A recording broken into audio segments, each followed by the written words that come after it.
Hey everybody, this is Cameron from Noxious Anonymous. Today I'm once again joined by James, and we actually have a special guest today. This is Christian. He Hello. also known as Trichome on the original Twin Peaks message boards. We're so happy to have you here today. Thank you so much for joining us for this Twin Peaks Thought of the Day episode. It's always great to have new faces on here. Thank you very much for having me. So let's get started. Apparently, I thought this was confirmed already, but the Facebook page Twin Peaks Worldwide posted that Harry Goes, aka Deputy Andy Brennan, is coming back to the new series. Mhm. What can you tell us about that, James? Besides the fact that he's back. Well, that comes from the interview with Michael Horse, and he basically was saying the new show is going to be a fantastic, stupendous, astounding, and you won't, believe what the hell Lucy and Andy are up to now. Mhm. And when I heard that, I thought, let's rock. This show sounds like it's going to be amazing. If Lucy and Andy are in it a lot, then this will make me just really happy. Because to be honest, I mainly just watched Twin Peaks for Lucy and Andy. So I say thanks, Hawk. You made me feel great because he said, "Don't worry Yes. about Twin Peaks." In the page, "Welcome to Twin Peaks," etc., reassured the many groveling fans there who want to know that the show will be good. And just thank you, Hawk. I mean, you know, without you, to be honest, I don't know if I'd think that the show was going to be good because hearing about James Belushi being in it, it got me worried a little bit that this was going to turn into K93 or something. So I don't know really about Andy. I mean, I think that he's an essential character, but only as long as he's kind of looking at a map. I want to see that again. Mhm. But Um, do you think though that having Andy and Lucy back, that yeah, pretty much guarantees that one of the focuses on the new series will probably be their child? maybe. That was where they were headed. Exactly. Even so much that in the last episode, right? I have decided that Andy will be the father. So what do you think about this, Christian? Are you happy that Andy's coming back? Well, sure. I mean, anybody that Lynch and Frost managed to find a good use for, I can imagine being quite entertaining. Sure. I'm worried though that the child may start kind of behaving like Dick Tremaine, and then we get a reprisal of the Dick Tremaine swing song and stuff like that.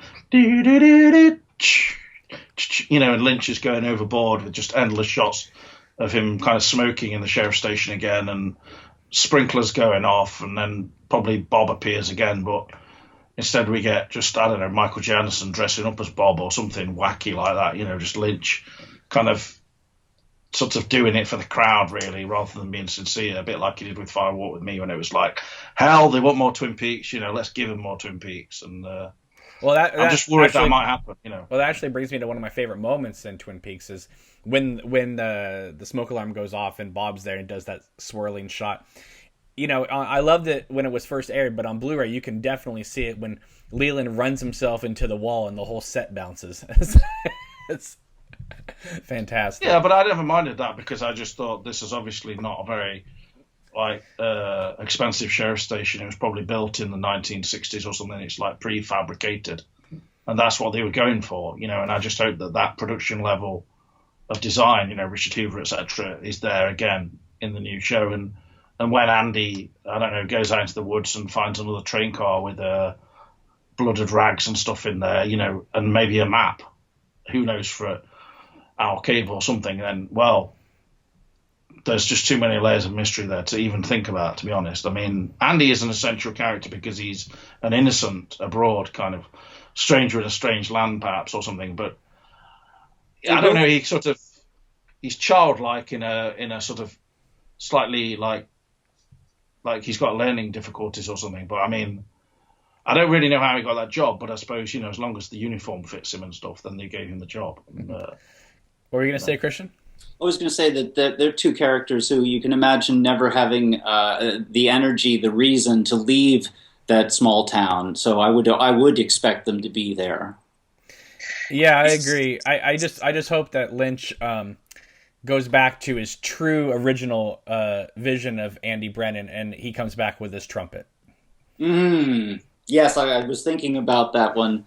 When you abstract it back far enough, you really can uh, place it in the sexual metaphor area, and it floats in between a couple of ideas, but it's definitely enough.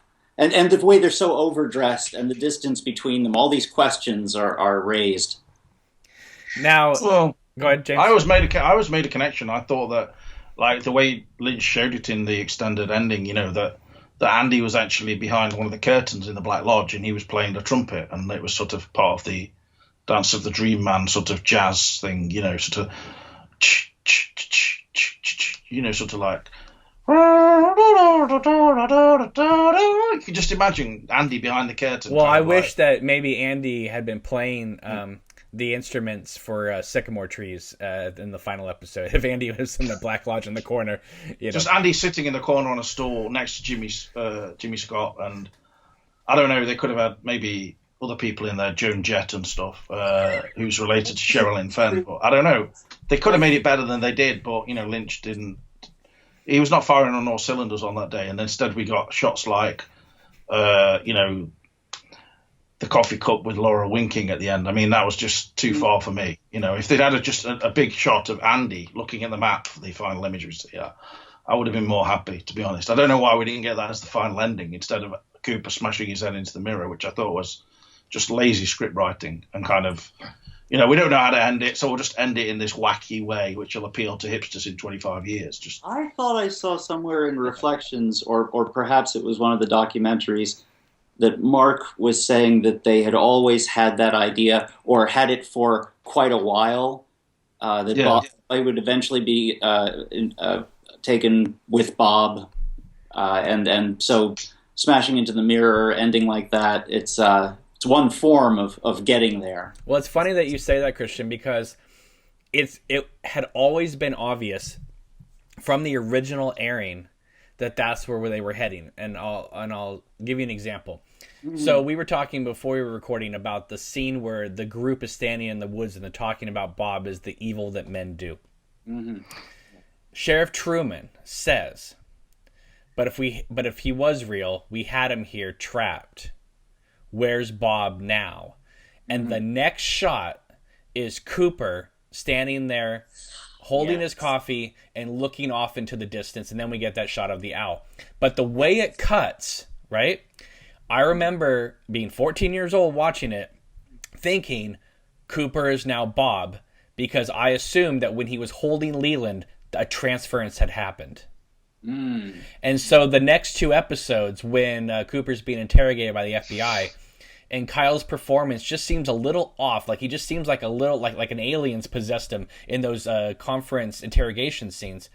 I had always just assumed that Bob was in him.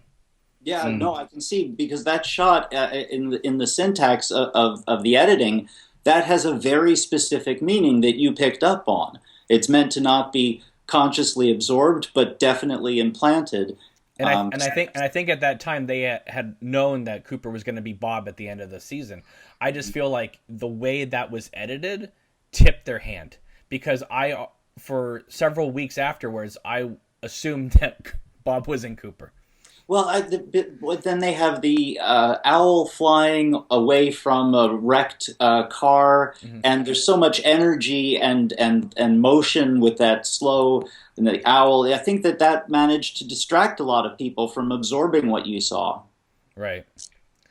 So I think also, but I just wanted to say, just to end this, I'm just asking you, do you not think though that as good as all that was, and I really like that shot you're talking about with the going up to the owl, it's like, I mean, maybe Bob could be in two places at one time. I mean, maybe he could be flying through the air and going into the owl or something, but he's also in Cooper. I mean, it's not impossible. And well, at that point, there were no rules. I mean, there was no owl caving. There was no, Black Lodge. Dramatically, though, speaking, like, he could be in two places at one time. But also, do you not think at the end of the series, instead of just ending on that how's anything, which just frustrated people for 25 years, I just think, do you not after that they could have, like, had fade to black, and then,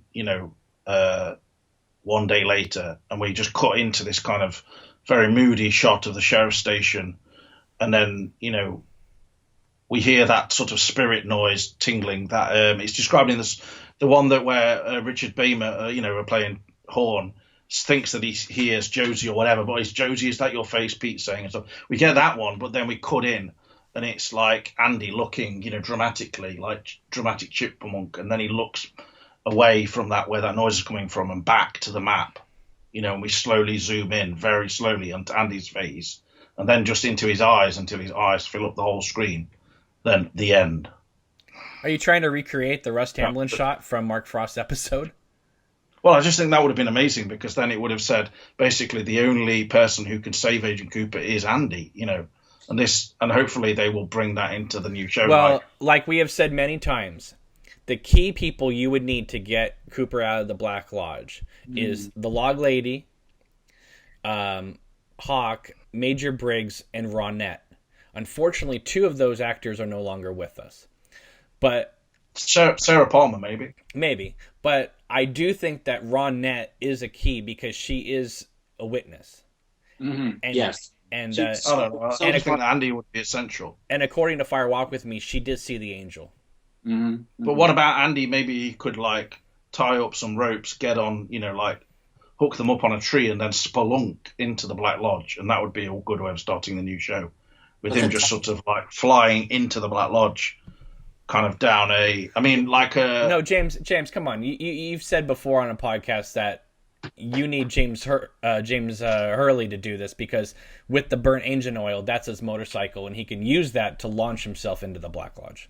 Yeah, but this would be run. I don't want James to be used in a way, Hurley to be shown in a way which is comical. Like that was, they tried to do that with some of the scenes where he's with Evelyn and stuff like that, and it didn't work. So basically, the best comical moment is when he's kissing Evelyn and the camera backs up and starts shaking from the bumpy road. Well, they had the camera on a shopping trolley and then put it on a washing line stick, and it was just all a bit like the budget was all over the place at that point. It was just... Well, unlike the budget for the new show, which is going to be, according to you, you're hearing rumors that Showtime has slashed the budget and Lynch is going to have to shoot the rest of the show using drones. Unfortunately, it is worrying, but at the same time, I don't know, part of me is just split. I feel like part of me is Cooper, part of me is Bob about it almost. It's like, this could be great, this could be awful. I just want to, I don't know, I want to see Cooper and Audrey hook up, but I'm not sure if I want to see it shot from a drone, with that's all the kind of deep throating going on and all sorts of things. But if they're standing on the balcony of the Great Northern Hotel overlooking the falls, we could recreate that beautiful shot from Titanic of Jack and Rose standing at the bow of the ship. With Agent Cooper and Andy. Or with Audrey. Audrey, sorry, yeah. Andy is almost... He'd be able to do that maybe with Lucy, but accidentally Andy falls off the falls and falls. And it's like a comical scene with then we see Andy at the bottom swimming in his trucks and things or whatever. And then of course we get Rosenfeld appear, stepping out of his car repeatedly, and also putting on his glasses repeatedly, right. And then a pair of Wellington boots. He keeps putting them on and off, and then he stands up and he says, "Another great day for law enforcement history," and everyone goes, "He said that in the original show. This is amazing." Yes, I hope all the hipsters will be like, "Yeah, man." I hope there's not too many callbacks to previous lines. However, I hope there's a lot of callbacks. Christian, this is something that we've talked about lately, and it's only something I've only recently been thinking about. But, I'm a Twin Peaks apologist. I love the whole show. Even the worst parts of season 2 I can defend. However, let me just put on my retrospect helmet here for a second. And I almost think the way Twin Peaks could have stayed on the air longer would have been that at the end of episode 16, after the Laura Palmer mystery has been solved, Leland is dead, if the rest of season 2 had backed up and been basically Fire Walk With Me till the end, where we then backed up and saw Laura Palmer's life before she died, and then we could have explored the Owl Cave ring. We could have explored. I know these weren't. It would have been incredibly daring, but the fact is they had to do something, and they didn't know what to do, and they didn't manage to do something large enough. So I take your point. I don't know if it would have been entirely successful, but I think it would have been more successful than the James spinoff show with Evelyn. Yeah, well, there's nothing successful about that. See you in San Francisco. So let's get to the next bit of news. This is kind of shaken the Twin Peaks community. There's actually two parts to this. James has since notified me that the second part has very little to do with the first part, but the fact that they kind of came right on top of each other, that's why I'm addressing them both together. And that is, Yeah, they did. And that is Jennifer Jason Leigh, who is scheduled to be in the new Twin Peaks, is listed on the IMDb boards as Judy. Then, later that day or the next day, Machen Amick took to Twitter and said, "Don't believe everything you read on IMDb."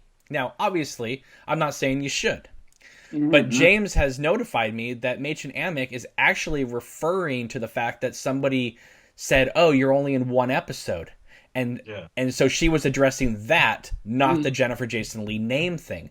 And it got me thinking, that would be true, because why would Machen Amick know what Jennifer Jason Leigh is shooting? Because according to anyone I've talked to, Kyle's the only one who's read the whole script.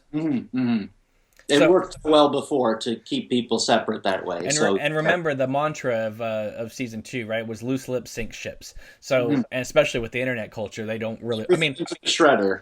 Now we know that Machen Amick is very tight with Lynch. I mean, she's been in numerous documentaries with him. He has chosen her to be with. Very tight. So, I don't know. So let's take the first thing.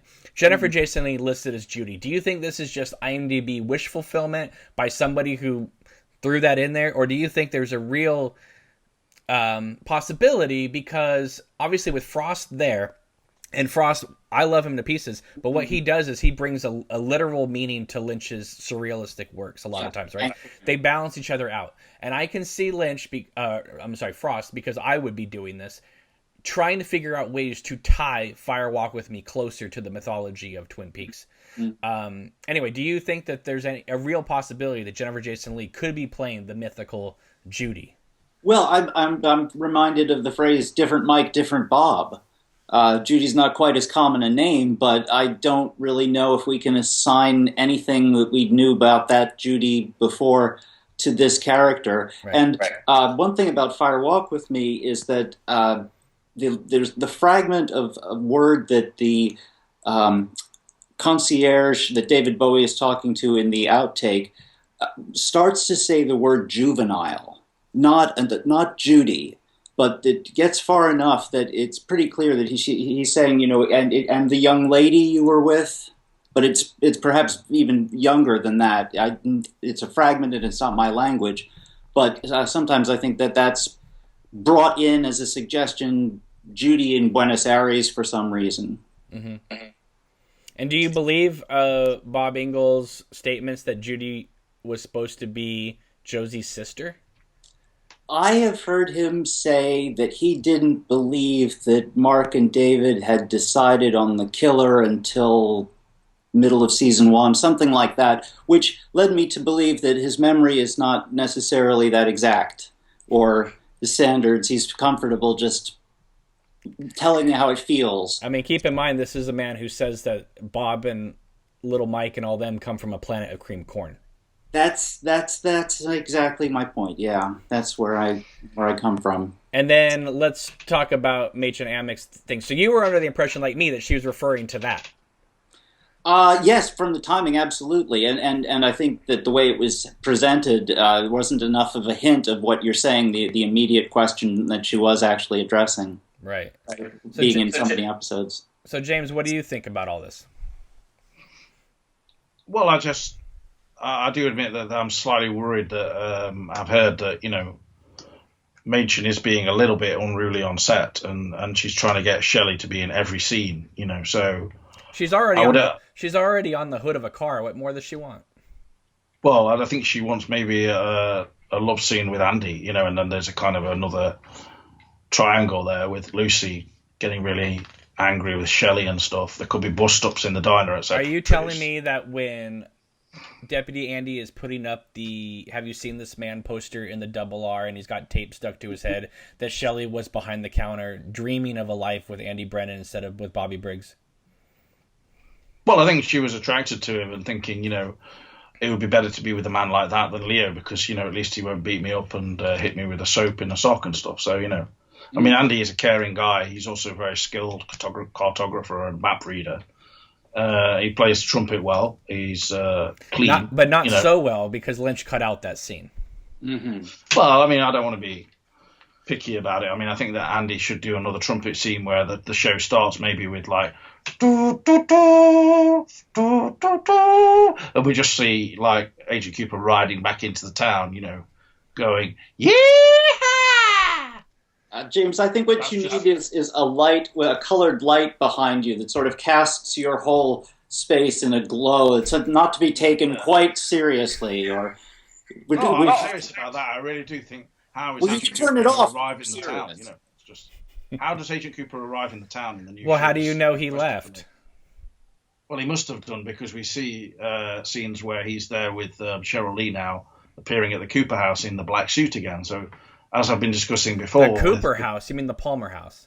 The Palmer house. And of course, why would he still be in FBI kind of black suit if he's like now about 60? Like, it doesn't make sense.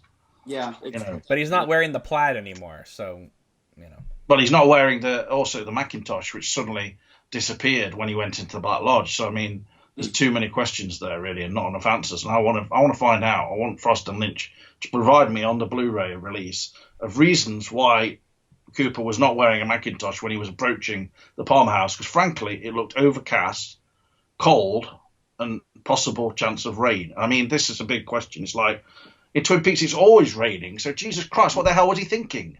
And never mind that, Cameron says there's some kind of weird lodge dweller bloody scarpering away in the bushes. Like a flipping, like the red macked little girl in Don't Look Now, which was quite a big influence on Lynch, I think. Well, he pretty much stole the whole thing, just... when you look at Don't Look Now, really, it has been a massive influence on Lynch. I honestly think so,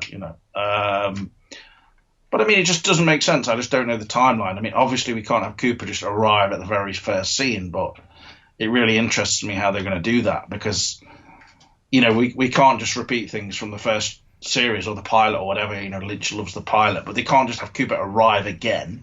Like, oh, there's another case. Get in here, Cooper. Like, that would be so... Well, what I'm curious about is...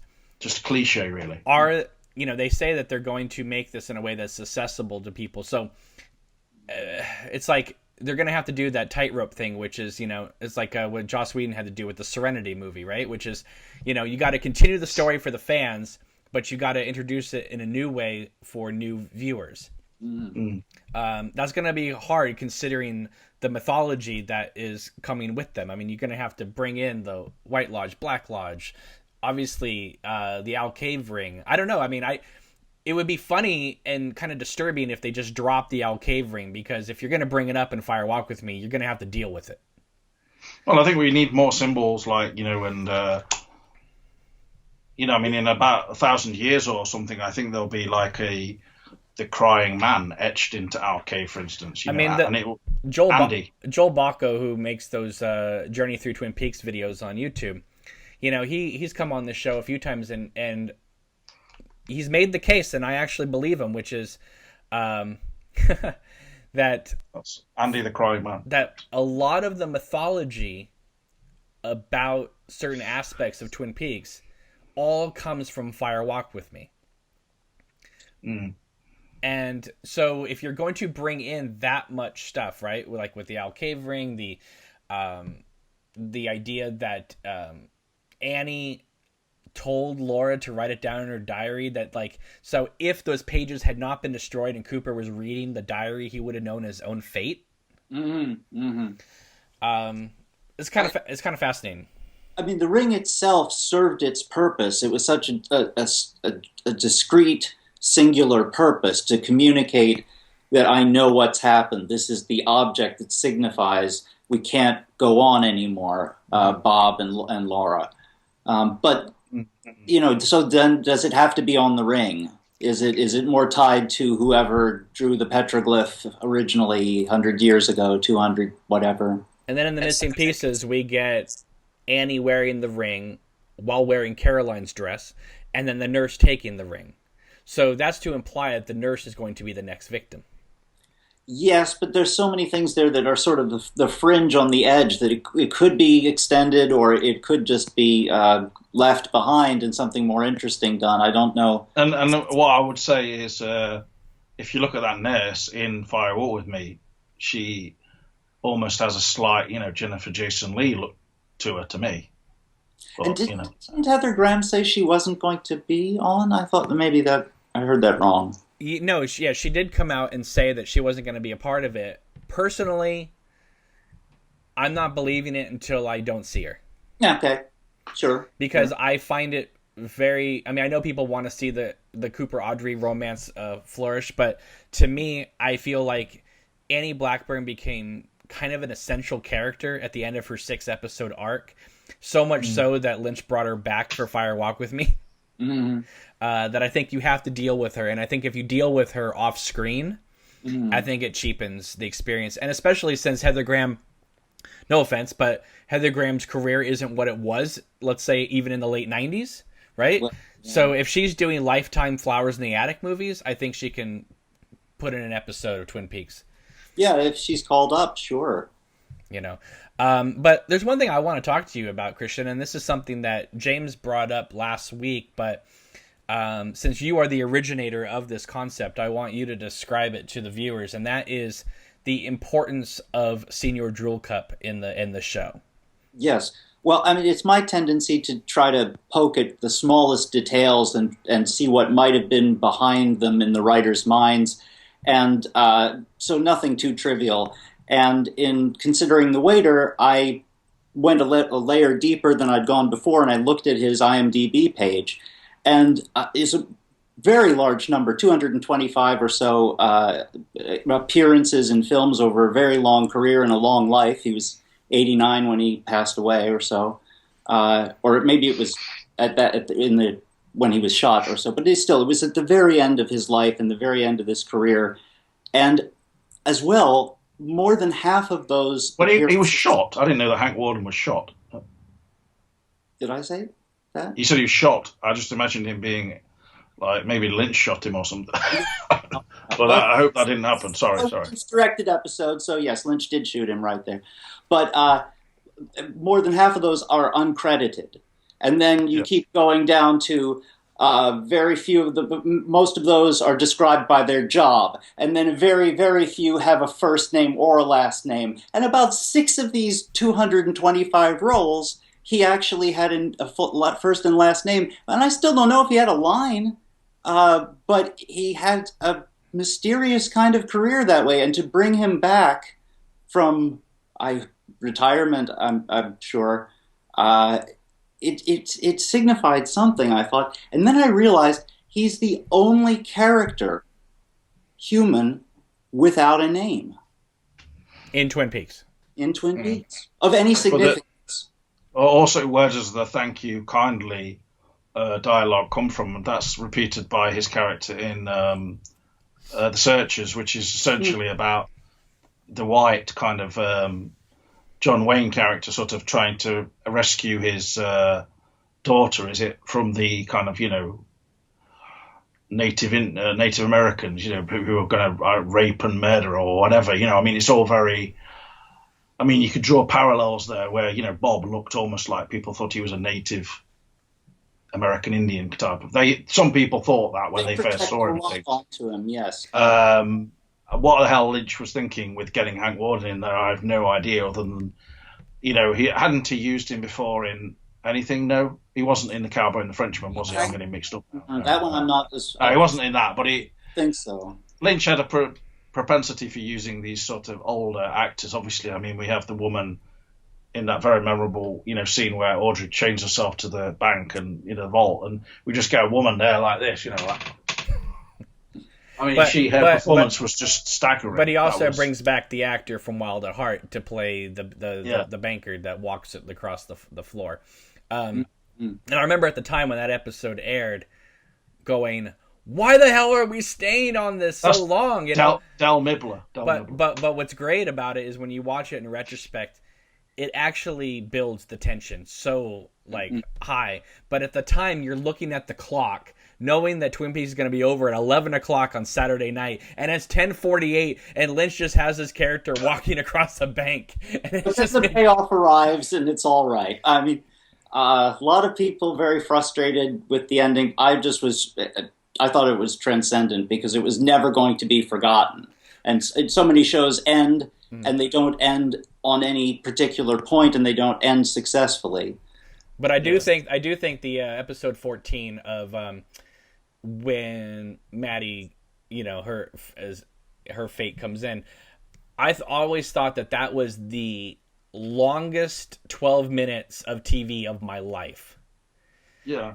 Because you cannot believe. I mean, to a lot of people watching Twin Peaks, the longest 10 minutes of their life is the Hank Warden scene, and until all the way to the giant moment, But for me, it was the Maddie scene, because when they go to the roadhouse all the way to the end of the episode, it literally felt like time stood still, and that final shot of Cooper looking, and then that slow dissolve to the red drapes with the slow dissolve of the executive producer Mark Frost, David Lynch, and then it I don't know if you remember, but when it went to black and it came up as Twin Peaks, is the only time that I remember the sound of a rustling wind.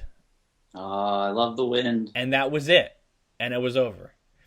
And I remember back then, my friends and I would always call each other right when the episode ended and talk about it. Or what we would do is we would get together before an episode would air, and we'd watch like the last 4 or 5 episodes before the new episode hit, right? Because Sure. at that time there was no DVR, there was no Blu-ray set. You had to be literally caught up. Yeah.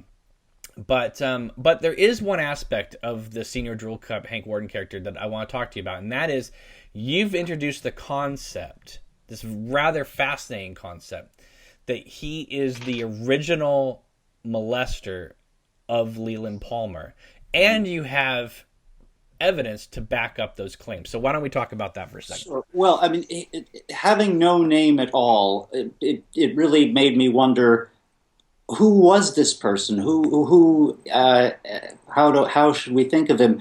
And his proximity to the gum, that only Leland is the only other person who has a familiarity with it. And I wondered for a long time about whether the image of Bob we see is, frozen from sometime in the early 70s with that denim jacket of his. But, add the years, would Leland, 40 years later from when he was a child molested, would he recognize this drooping man? But there are different elements to it. Well, there's one thing is that he is the one that in episode 16 gives Leland the gun. Like, he just shows up out of nowhere. Yeah. They even give him his own close-up of waving goodbye to Cooper when they're going to leave with Ben Horn and Leland as his attorney. And also, Senior Drool Cup does show up in the final episode in the Black Lodge. And people have said, well, he's kind of like the Earthbound version of the Giant, sort of like how Mike with one arm is Philip Gerard. I'm sorry, flip that, reverse it. But you have this interesting thing about, because Cooper orders the milk. Mm-hmm. That's right, yes. And then our Walk With Me, you have the explicit scene where Leland is giving Sarah the milk and really obliging her to drink it. She resists, and then he goes for it. And we know at that point the importance that drugging has made, because Sarah had to be silenced, most of the times that Leland made a move, and she was such a frazzled character that I have to think that she didn't realize the kind of exposure to whatever he was sedating her with, how that had affected her, made her smoke so much, for instance. But there are a few other characters, a few other times that milk appears, and I couldn't tie it in. But it is a feature that would bring that more Yeah, alignment. I remember in the, like when Cooper says to Audrey when he sort of wants to just have fries with her, he says, "I'll go and get some malts." And we don't really have malts in this country, but I mean, that's a milk drink. And so there's a suggestion there with Cooper that, the milk is connected to chastity and being decent, in his job and all this kind of thing.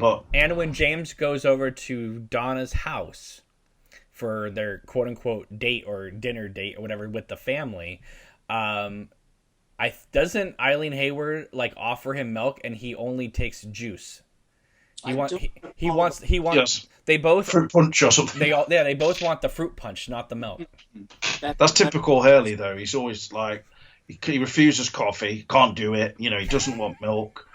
Give me fruit punch, like that totally tropical taste, etc. And he's like, I'm sure Pete had milk more than a few times. I think he dropped a glass milk, at one point. Yeah, Pete is drinking milk in the scene where the Icelanders are there, and he's going on about. So you're saying your entire country is above the tree line, and then it cuts away, and Pete is supposed to be hold it though. Innocent character. He's an innocent. You're talking about Pete has the milk. Okay, fine.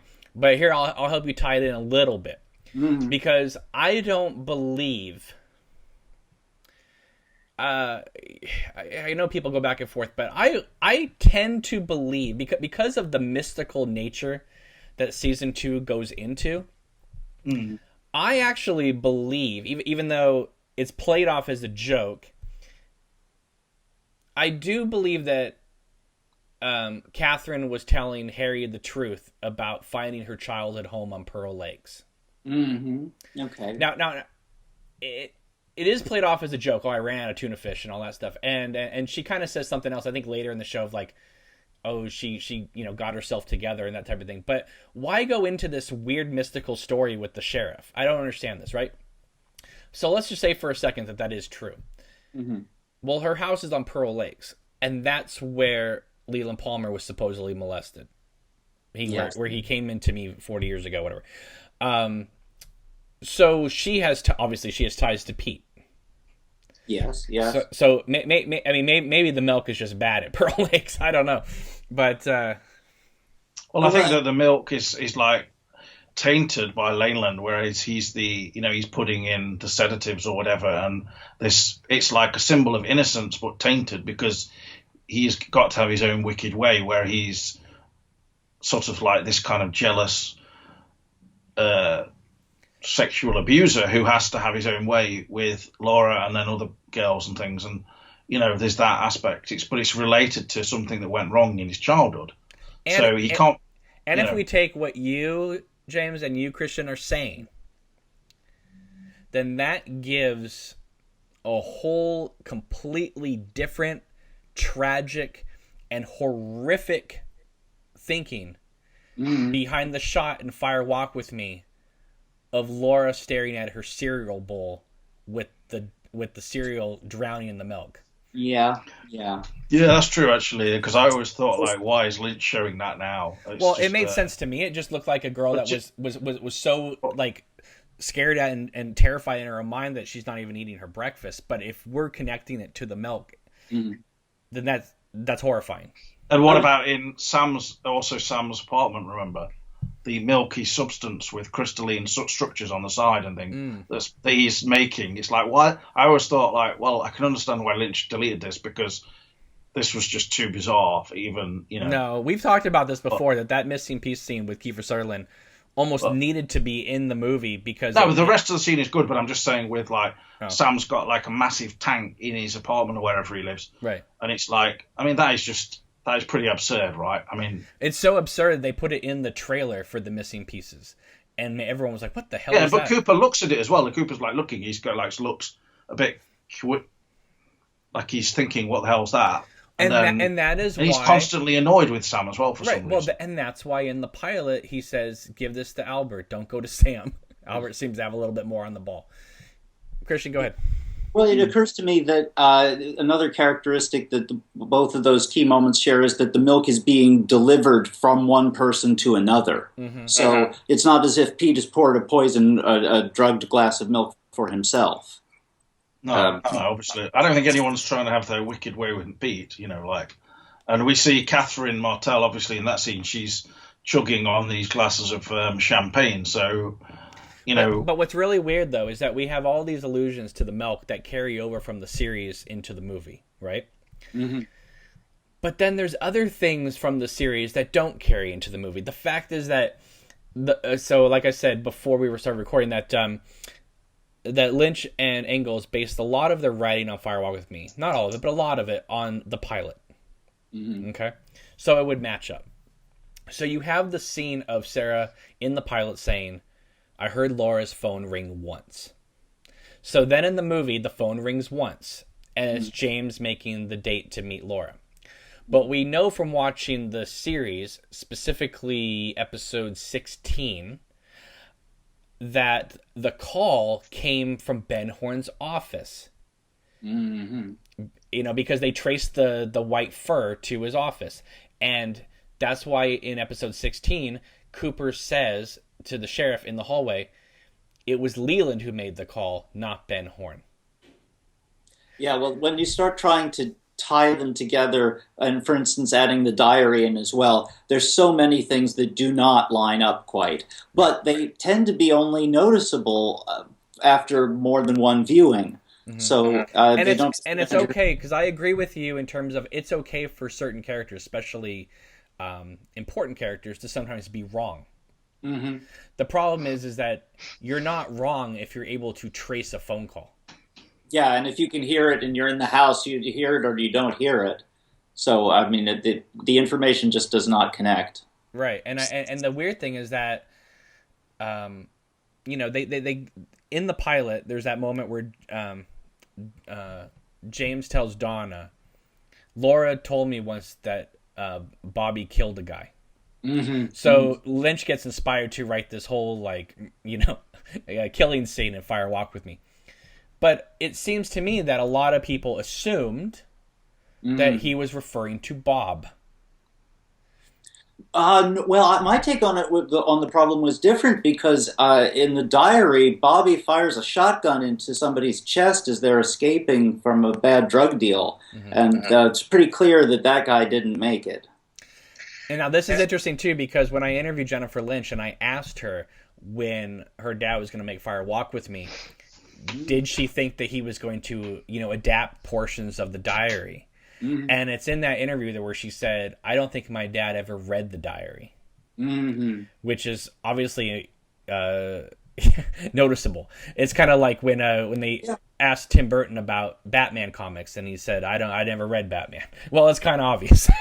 Yeah, and in this case, I don't think it really ends up causing too many large-scale problems. But do you think I know it's a different type of horse, but see, when I was growing up, I was always under the impression that the white horse showing up was a reference to Laura's diary and the horse. Troy. But Troy the horse. Right, but a lot of people have said no. It's more like the Rob Zombie thing of the white horse's symbolism of death.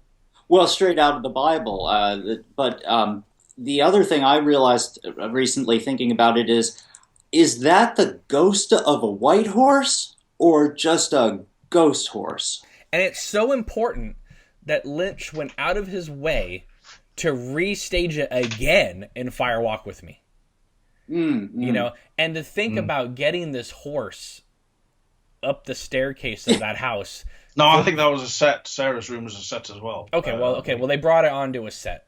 But still a family thing to have in there. But to me, I'm like, okay, you did this in the series, and now we're going to do it again in the movie, in the same context, with nothing added to it. It's like, why are we redoing a shot from the series? I will tell you this, though, it was in the Brad Dukes book on Reflections. They did interview somebody about the horse. And this is straight from the horse's mouth. Lynch was trying to do some of those shots, the optical, when things where he's putting the camera inside the horse's mouth, but then they also scrapped that, They were trying to put it in the pig's head, the horse's mouth and things. Lynch just has that obsession with animal life, Animal life! And I just, and somebody said, no, Lynch, you're going too far now. We can't have you shoving this camera into the horse's anus. This is just like, the book stops here, right? But, so the horse we're looking at, was that horse brown when it was alive. Mm-hmm. I mean, Well, so how can it come back white if it was brown? That's ridiculous. well, because isn't that I've never heard such mostly ridiculousness. standard? I mean, put the white sheet kind of ghost, gossamer see-through light. Yeah. I mean, that's What, you one. mean like Casper the Friendly Ghost, but in horse form? I didn't. Yeah. They could do a spin-off of Mr. Ed, but instead of having Mr. Ed as the dead person, they have, or not Mr. Ed. They did this comedy show called The Fast Show in this country. They called it Mr. Dead, and the man is dead, and the horse is talking to him. So they could do a dead horse, a dead horse version. Well, going back to what Joel Baca was saying about how a lot of the mythology that people know about Twin Peaks comes from the movie. Mm-hmm. And I agree when you start putting everything together. So let me throw this out to you. This is something we've talked about before in the podcast. So forgive me, James, for going into it again, but I don't think Christian has heard this. And that is, okay, so if we go by Fire Walk With Me, right? Mm-hmm. And it has come out that, of course, that's canon, right? So, all right. Then the idea that Chet Desmond disappeared, right? Mm-hmm. The idea that Philip Jeffries has disappeared for quite a long time, right? Mm-hmm. You've been gone down now 2 years. So obviously, the Black Lodge has a fascination with taking FBI agents. Yeah. Okay? Yeah. And we wouldn't know this by just the series. See, if you go by just the series, it looks like they're zeroing in on Cooper for a reason, right? With the Cooper, with the sound waves coming from the woods, which we at first think is from outer space. We have the voice going, Cooper, and all this stuff. But the Dead Poet Society congregating in the woods. Exactly.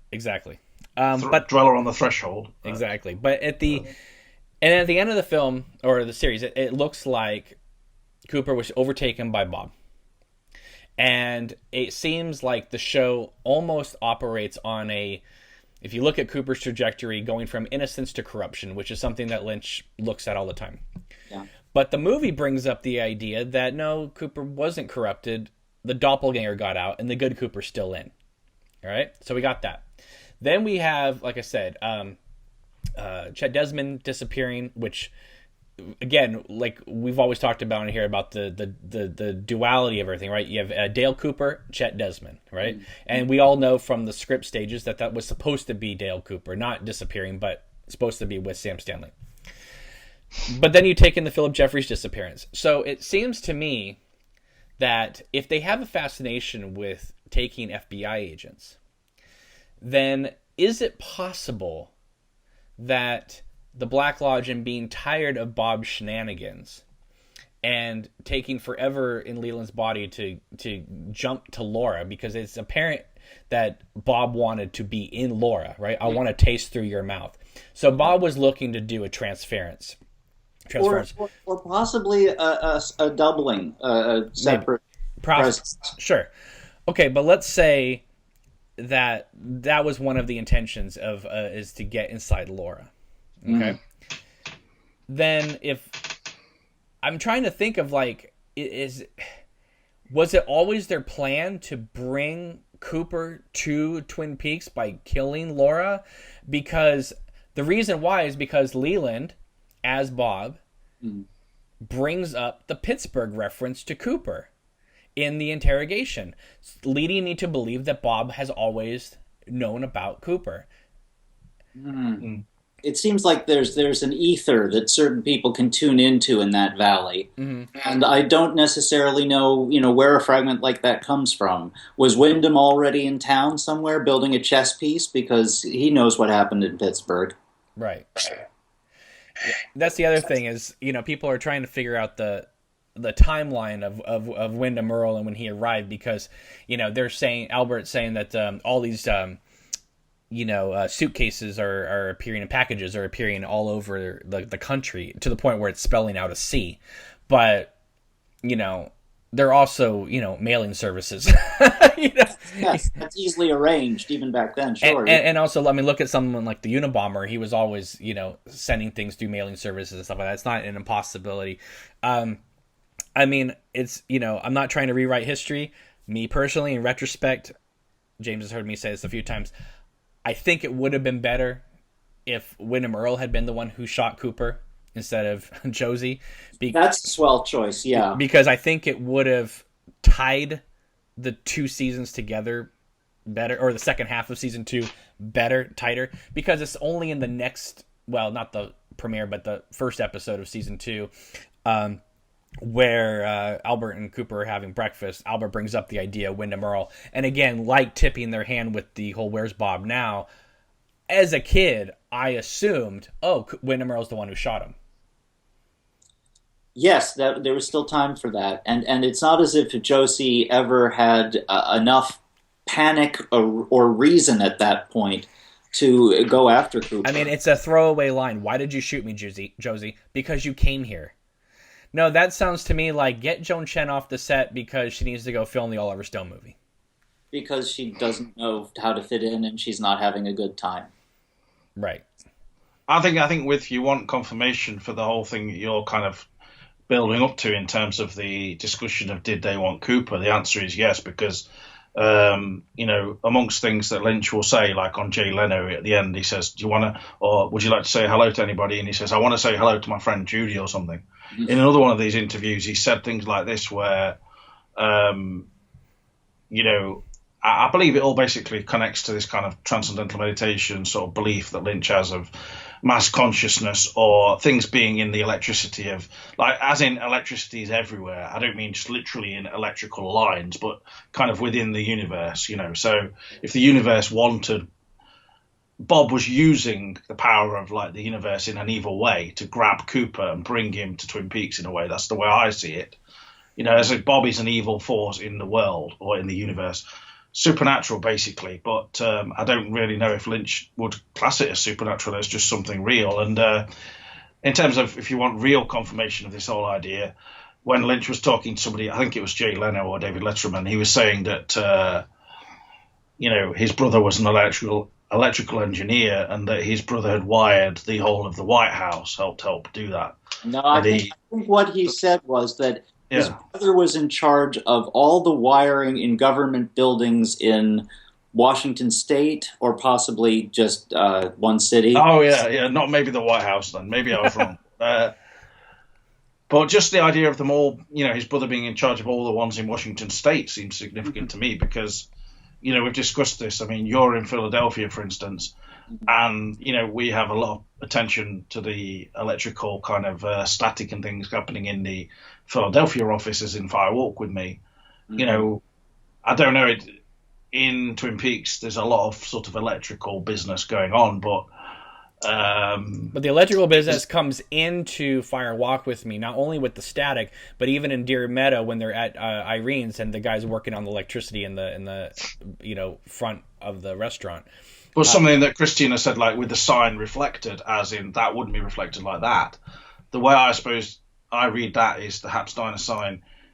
He not to take it literally, as in what we're showing you is kind of electrical aspects as metaphor, really, as a metaphor for something else, i.e.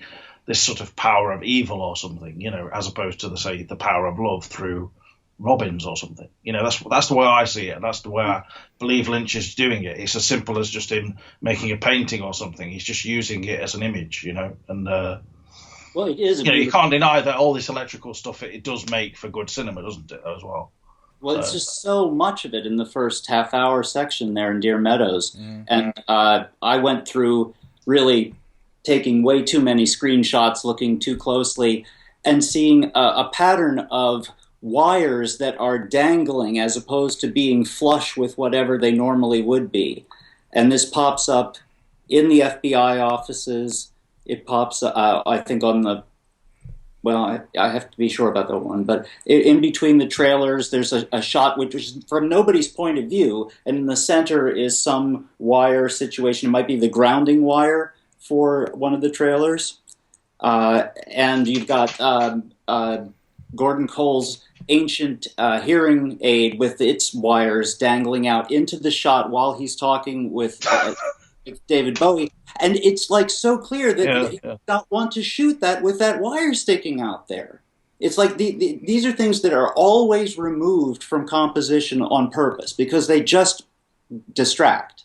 But there's a pattern of them there, and Well, I also mean, it does have a meaning for Lynch because, for instance, when we see Laura at her lowest and in a moment of utter, despair and everything, we cut to that shot of the wires kind of in the air. There's always there's wires in the air, man, and all that kind of thing. To sort of within the despair and everything, there's almost still some kind of meaning in the universe within this sort of But I think a lot electrical of it, chaos. It's just I think a lot of this came out though in post production because if you look at Yeah, the Philip definitely, Jeffries scene, it wasn't supposed to be edited with static and No. shots of phone lines and stuff like that. That was all added in later. well, another thing about Deer Meadows and that section is if you look closely, there are more light switches and other sorts of details than are really necessary. So I think that they're kind of being reinforced. And then when we actually get to Chet Desmond examining the power pole and looking up at the wiring and deciding that these two trailers were hooked up at the same time, I want to go find out where those wires lead. So at that point, the electricity is becoming his motivation, his plot, and his trajectory, sort of.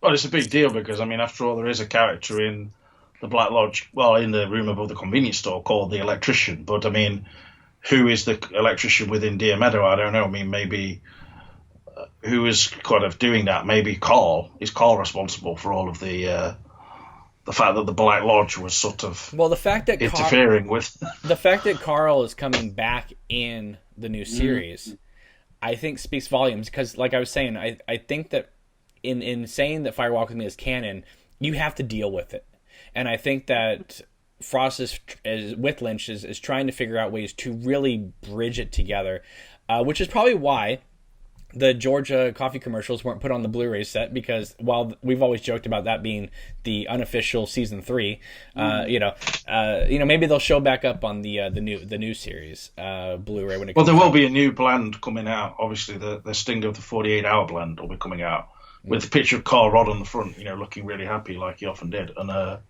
I mean, just saying I've been places. if you want to bring back characters from Deer Meadow, you don't really want anybody from the sheriff's office. The deputy was killed by Bobby, and the man and Bring woman. back the secretary. She was pretty good, I think.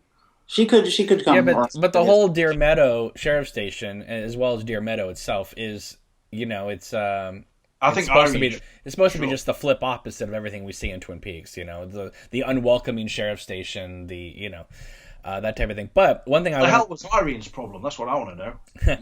right, well, there you have the unfriendly waitress at the diner, that type of thing. But Too long. But one thing that I'm curious about is so you have this concept of the White Lodge, Black Lodge, that gets brought into Twin Peaks, and while Lynch has said a few times or has been insinuated by others that Lynch was away for a lot of season 2 doing other things. I love the fact that they keep bringing up the fact that he was working on Wild at Heart at that time, which is impossible since we all know that it premiered during season 1 Yeah. at the Cannes Film Festival and actually opened in August 1990 here in the States before the premiere of season 2. But regardless of all that, what I find interesting is, we've talked about many times that people complain about the James and Evelyn storyline, but that was almost used to be the basis of Lost Highway for the Pete Dayton sequences. Well, now the book to Lost Highway did that pre-exist? There was no book. Oh no. Okay. Yeah, but I mean, the Wild at Heart book did obviously. Yeah. But what's interesting is, okay, so before Twin Peaks, we have Frank Booth and Blue Velvet, okay? Mm-hmm. Once we start getting into the Black Lodge, White Lodge, Red Room idea brought into Twin Peaks, from then on, with the exception, obviously, of the Straight Story, Mm-hmm. Lynch has been dabbling with this Black Lodge Red Room idea ever since. Yes, the floor of the Red Room is in Racerhead, but if we look at the Mystery Man in Lost Highway, the bum behind the in Mulholland Drive, all the ghostly apparitions in Inland Empire, it seems like, and then Fire Walk with Me, right? We have the Deer Meadow Twin Peaks idea, Mm-hmm. right? Then in Lost Highway, we have the Bill Pullman and then Baltar Getty sections. And then Mulholland Drive, we have the Betty and then the Diane thing. Mm-hmm. He has, ever since Fire Walk with Me, he has been fascinated by this dual story on top of each other that, like 2001, where it's like, it's got connections, but they don't connect perfectly. Do you know what I mean? I'll tell you, this is where I go back to alt.tv.twin-peaks and 10, 15 years or so I spent in there. We connected to Tibet through Cooper when he's throwing the rocks, and then when he's comforting Leland. So when some years pass and Lost Highway shows up, Dweller on the Threshold in between there. This idea of a challenge, of the identity. Can you go in there and be brave and not be threatened by your own baggage? Lost Highway, absolutely continuing that vein. And we got to trying to figure out what the Tibetan version of this would be, what the connection would be. And it turns out, as you can see on Wikipedia, there is a bardo. And a bardo is an in-between moment in time. And this is, in this case, the bardo between death and leaving the body for resurrection in some other form. And in this time, you confront your problems, but you first have the build-up, like the beginning of Mulholland Drive, trying to envision the most positive version of really a terrible person, but she's trying hard to think of herself as a winner and not a killer. And then Fred, of course, in Lost Highway, it seems like you can apply that framework of the Bardo Thodol and this challenge and in comforting Leland, he was attempting to calm him so that he would not face this time in such distress, because the way he was so ruined emotionally, he was going to come back as an earthworm or something. I mean, I can't say that it's a specific religious tradition that he's drawing from. Maybe it's too general. Maybe there are other versions. But when Mulholland Drive happened, I didn't foresee there was going to be that turn. But I was so delighted when it happened, because it was the same model that we could apply from years in the news group. Well, Lost Highway, Mulholland Drive, and Inland Empire basically is a trilogy. Sure. I think the Bob character is a big thing there. For we've got the bum behind the dumpster sort of in Mulholland Drive, and I think that character is really that film's embodiment of Bob for Diane, because that is her greatest fear, really, ending up living homeless on the streets with no success in her life. She's never been a movie star as she kind of very naively thought she could be, because she just had this kind of rich sort of or successful actress friend. That's the way it seemed to be, basically. And she was trying to siphon off her good luck, I suppose, and just because she was kind of this brunette bombshell. But it all kind of went wrong, because I think Diane sort of almost, her greatest fear was becoming like that bum, and in the end, then the kind of the darkness of Hollywood, or what the bum was, like this kind of burnt creature living sort of behind a place where people go for nourishment. She became just this evil being, really. And we see that at the end, don't we? She's laughing at everything with Camilla, etc. But at the same time, the bum's there, kind of looking over them. And she's the mystery man. I don't know. It's the specter haunting. Yeah. And what are the two little old people crawling under the door, James? I suppose they're supposed to be the cackling kind of goblins. Really, I see them as some people see them as a representation of their parents, but I can't see that Diana's parents would have been that old. Really, it seems a bit. They're just people she meets, like in her life, and then she suddenly projects her kind of fear onto them. See, this is really fascinating because, as you know, James, this is not my interpretation of Mulholland Drive at all. So it's really interesting to hear. I think your interpretation is more based around a more complete idea of the film as being. I can't remember what you said exactly, but isn't your idea that it's all happening almost, simultaneously? No, because my and of course, nobody's right, nobody's wrong. I mean, it's just the way you see it. But I always, a lot of people come up with the whole first 90 minutes is a dream. And then when she wakes up, that's the reality. That's what everyone says. For me, I've always interpreted as the first 90 minutes is reality, and then what she and Rita see on the bed, right? They're trying to figure out what happened, what's going on. Because if you think about it, Mulholland Drive is a mystery without a mystery. I mean, there's there's a lot of like, what are these strange men in suits doing, getting into cars, and now you got me scared and all that stuff. But it doesn't really matter what they're doing because there's no point. It doesn't go anywhere. It's just about the paranoia. But to me, I felt like when I watched it, and I've felt this way every time I've watched it, which is they're so intent on trying to figure out whatever this mystery is and this woman that's dead on the bed, that sort of like Lost Highway, where Bill Pullman becomes Pete Dayton, right? Mm-hmm. I always thought, and then of course in Inland Empire, right, Laura Dern becomes these other characters. I always thought that Naomi Watts wasn't really Diane Selwyn, that the universe said, you guys want to know what happened? Here's what happened, and made them physically embody the last few days of this woman and her lover's life. That maybe Rita really was this woman's lover as Camilla, right? But Betty was going to see it from Diane's point of view, and basically the universe was going to just make her just say you wanted to know what happened, this is what happened, and now you blew your head off. Yeah, well, I definitely agree with the suicide part, and that was comfortable enough trying to put together with the Bardo concept. Although, if the brain is destroyed, then that actually doesn't hold by the teaching. It's supposed to leave the body undisturbed for a week or so. It's cold up there. I'm sure it worked out fine in Tibet, but it doesn't sound like a good idea around here. And she was in no condition to experience anything. Yeah.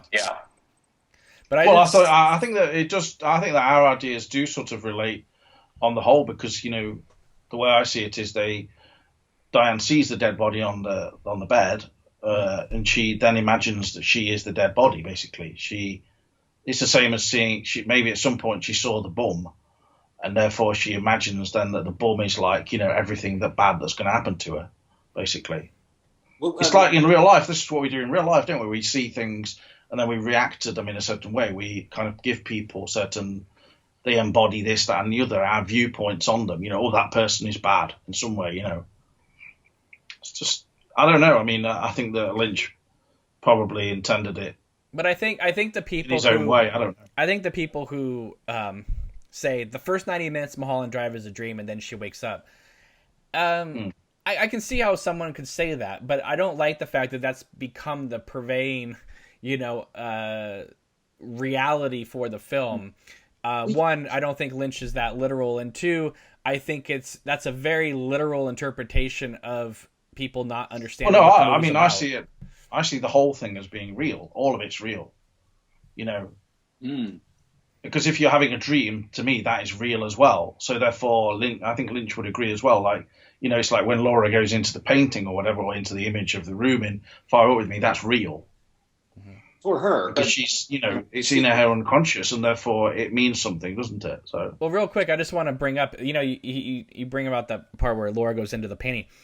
I always found it really weird, and of course it wasn't until I reread the script and then watched the movie again that that this came. Well, it actually wasn't a painting, was it? It was a photo. Right. Well, it became apparent while doing all that, which is, but it wasn't apparent the first time I saw it, which is she's sitting at her desk, and then it cuts to the painting or whatever, drawing or whatever, in the frame, sitting on the grass in a close-up. And then she exits the frame, and we hear the window sill, get lifted up. But in the script, it says, she goes outside. We see her get at the painting, go back in the room. Okay, great. And obviously, cut for time, we don't need it.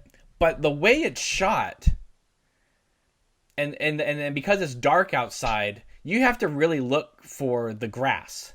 Because I don't think that people on first viewing assume the painting has just been sitting outside this entire day. No, I think that's what sinks in, because she was so panicked in that spot. We really watched her in that location, so right. The idea that she lost something at that moment. Right, and of course, James has made comments in the past about that Lynch is going back to TV filmmaking with that shot of the pan and then the TV film from the 70s, in fact. Almost Starsky and Hutch style zoom in on Laura, like Starlight. Just weird. What the hell was going off there? And this is why this problem was caused with this confusion with where the heck this photo that Mrs. Truman, took for her was obviously of this very nice room was left. I mean, no one knows it's there on the grass because Lynch and his Ron Garcia were messing around with these 70s flipping jiggery pokery mass flash zooms. I don't know what the hell. And we've talked about how certain things don't match up with the show and the diary and the movie and stuff like that. But one thing maybe the new show will be like that. I don't know. Well, one thing I wish the movie had gone into a little bit, and of course I know we're it's they only got so much time, but if you bring it up to me, you kind of have to deal with it, which is they bring up in episode 16 that Laura had the same dream as Cooper the night before she died. I would have loved to have seen that played out again from Laura's point of view. Mm-hmm. Mm-hmm. I mean, it's the second to last entry in Dale's book as well, where he mentions that he had a dream of that room and that pretty woman and the little man. Mm-hmm. But I would have felt better as well for Michael J. Anderson, because he probably would have been in the film more and got paid more, because as it was, I must have been the anger that he feels now, and when he's like sitting there at his keyboard, like really getting all blood boiling, like really high blood pressure, etc., and smashing his hands, pummeling his fists onto the keyboard, because Mary Sweeney and Lynch just kind of, well, I don't know, it's sort of pure evil what they did, really, just cutting him out of the film. When when you look at the deleted scenes, they're fantastic. That one with the record sound, and it sounds like that old Dance of the Dream Man is coming back on, but then Cooper's like, you can't go home, this business, and it's sort of like, shit, what the hell's happening? Well, one thing that's great about the missing pieces, and we've talked about this, James. Why was that scene not put in? Is that there are moments in the missing pieces that are more cinematic than what is in Fire Walk With Me now. That scene is really cinematic, but I know that the sound mix on it is what Lynch did just recently. It wasn't done that. The moment of that shot of Laura underneath looking at the fan, and then we get that shot of the dissolve of the red room with then the dissolve of the woods and the mist and the trees. That's something that I think is really missing in Fire Walk With Me, is the nature aspect. We don't get one shot of the waterfall. We get two shots of trees right after the pink room scene. But other than that, nature is almost non-existent. And so featured in the diary with her relationship with Bob. It's language, but it's also the actual act of going out there. So it really could have been, but he didn't read that. But also, even take out Glastonbury Grove and the tree formation, all that stuff. Look at just like the scene in episode 2 where Bobby and Mike are talking with Leo, and he goes, "Go out for a pass," right? Mm-hmm. And they're running. What do we see? We don't see them running. We see the flashlights on the trees as we run. Mm-hmm. Yeah. And so there's always this nature aspect, even when it wasn't so overt. And to have that completely removed from Fire Walk With Me is, I think, noticeable. Yeah, I mean, it's shot out of season, so that's already noticeable. Right. Because I've had many people tell me in 1992 Like, did they even film that in the same town? And Yeah, and you get the parking lot of the double R from an angle you've never seen before. It obviously is actually there, but it's not like and that's just downtown. Yeah, it's from the opposite angle that you see in the show, where it's from the road looking at, in the sort of. And that's why I think that we've talked about this, James, about how Fire Walk with Me almost goes out of its way to be the anti-Twin Peaks movie, right? And it does not have a double coral filter over the lens. Like the TV, but in slightly almost a two sort of step by step kind of way. I think if any fault I can find with Fire With Me, and I really think it's a great film, I would say, and this is something we've agreed on in the past, maybe that, like on the British poster it says these are the last 7 days of Laura Palmer. Why are we just seeing the last 7 days? Why couldn't we see Teresa Banks's kind of sad demise at the same time, and then flash Twin Peaks at the same time, see Laura kind of looking up like, shit, she feels some kind of psychic connection to that, what was going on there, and then before that, of course, I mean, we could have seen Laura age 15 doing cheerleading, anything. Why couldn't it have gone back even further? I mean, I know we would have to especially when she says, when she tells Harold, he's been having me since I was 12. I mean, I don't think Lynch wanted to go that dark with it, even though I think Lynch wanted to actually make the film more multi-layered or more mysteries in there, but he couldn't because he was kind of cut for time and stuff. And if you look at the deleted scenes, he was trying to get Laura in the mix earlier, because he cuts in that scene you were just describing where we get the mix right to the shot of the river, and you can actually see a body in there, which is supposed to be Teresa's body, I think. But there's no excuse. There's no excuse, though. Then it cuts to David Bowie appearing, so we get Laura at the same time 1 year before. So it's sort of very confused. But there's no excuse why Harold Smith's apartment looks like a stage built on a high school gymnasium, rather than the moody. So why a stage in a high school? You're talking about the wooden. Kind of elevated, and it's long, and it's not that deep. And also the flowers aren't there. Just doesn't look like a real place, does it? Really, you've got to admit. No, it looks very stagey, like the FBI offices. It just looks like a set. And from the outside, it looks like a real place, because it is. We get the shot of Laura's car arriving and everything, and then it's like really clunky as soon as we're inside. Yeah, but Harold Smith's. It looks like she's just pulling up to his door, as opposed to he's supposed to be living in a trailer park next to the Tremans. I mean, there's supposed to be no, he's not in a trailer park. He's in a kind of a housing complex or something. So you're saying he moved after Laura died? What are you talking about? In the show, Harold Smith does not live in a trailer park. He's been a shut-in for many. Well, yeah, but isn't it like just like modular little homes next to each other? It's not like a house. I think those are permanent installations. Really? Because I was always under the impression that it was like a trailer park. Yeah, but inside, no, it's not. It's not. This is a proper house. It's like he's in a downstairs part of a house, I believe, and then maybe the Tremans lived upstairs. Mrs. Treman. No, they live next door. I believe it's a one-floor dwelling. Yeah. But what I'm saying, though, is that the show gives the impression that it's a very moody, dark house, with its flowers in the back. And then the movie... Yeah, but it's really nicely done. I mean, how can you think that was the trailer? But the movie comes on, and it's like this beautiful lit... he's got his hair cut. It's great to have Harold Smith in there. It's great to have that scene in there. But it doesn't feel like... You know what I mean? I don't know. I guess I expect a little bit more from them, too, in a scene.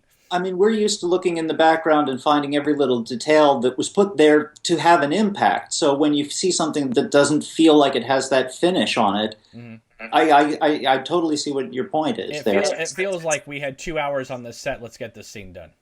Mm-hmm. Yeah, but I like the kind of, obviously, Fire Walk With Me. Because, it was like, obviously, copying stuff from Exorcist II, The Heretic, and I applaud Lynch for that, really. I mean, that moment was a terrifying vision from another world. When it was on in the cinema, I literally vacated my bowels. I was that scared. What, when she showed her yellow teeth? Yeah. I mean, you said before that you weren't scared in that scene, but for me personally, I don't understand how anybody could be scared at that scene. It's like played to be a jump scare, but nobody in the theater, the 5 people in the theater, didn't jump.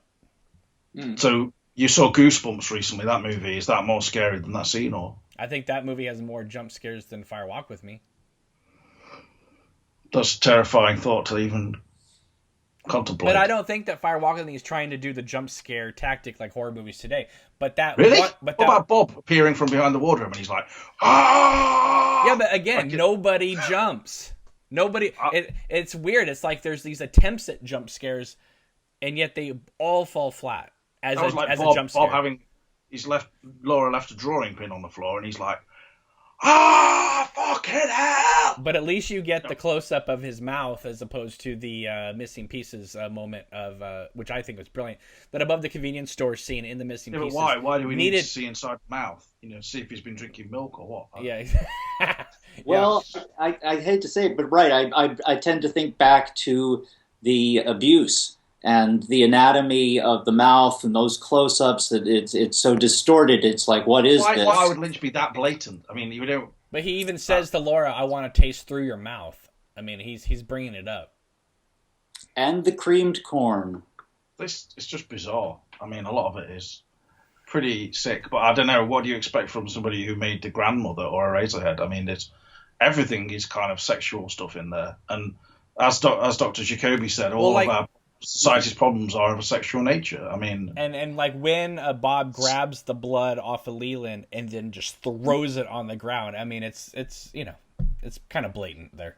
But that's a better moment, actually. That's more. And then it cuts to Michael J. Anderson sucking down the cream corn. Well, what is the blood supposed to be then? That's kind of, is that Leyland's guilt or some kind of wound from crime? Because he doesn't stab himself, does he? No, and I think it works that way, but on a visual, just purely visual, it's like the orgasm shot of the movie. The payoff. Yeah, because you get after that shot, you get the close up of him eating it, and he kind of looks happy. Well, he looks sort of contented, I suppose. But the idea of we talked about how. When James Hurley's riding down the street at the end of Fire Walk with Me, if you look in the corner, the camera starts to move and it cuts to Laura walking in the woods. But if you go by the script, it was going to cut down to the red rose from Doc Hayward that had turned blue, right? Yeah. So there was a at least in script stage an attempt to kind of connect the first half with the second half, right? Yeah. A lot of people online, I think stupidly, like to say that the whole first half of Deer Meadow is Cooper's dream. I don't believe that for 1 second, considering that the script isn't even written that way. But I think it's interesting, though, that they didn't go so far to show the blue rose, maybe because they thought it was a little obvious. And it would have been, but it would have been great.